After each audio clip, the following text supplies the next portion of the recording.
یک خواسته بین کل انسانای روی زمین مشترک است و او ای است که همگی میخواهند بهترین باشند، اما غالبا انسانها راه رسیدن به بهترین بودن را بلد نیستند.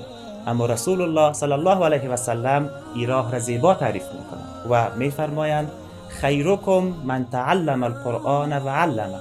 بهترین شما کسی است که قرآن کریم را میآموزد و به دیگران میآموزاند. پس چقدر زیبا است که از منظر محمد رسول الله صلی الله علیه و سلم بهترین باشد.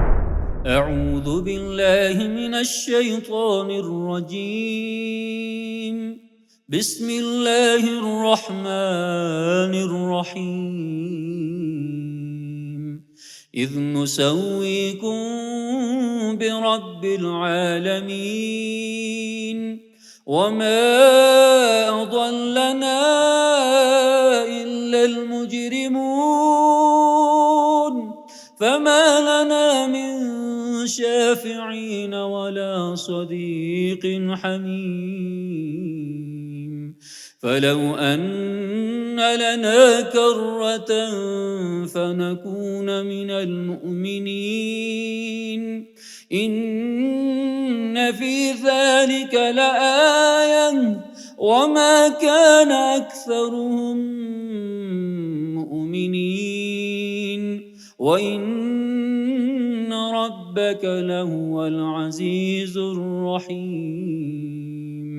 كذبت قوم نوح المرسلين إذ قال لهم أخوهم نوح ألا تتقون إني لكم رسول أمين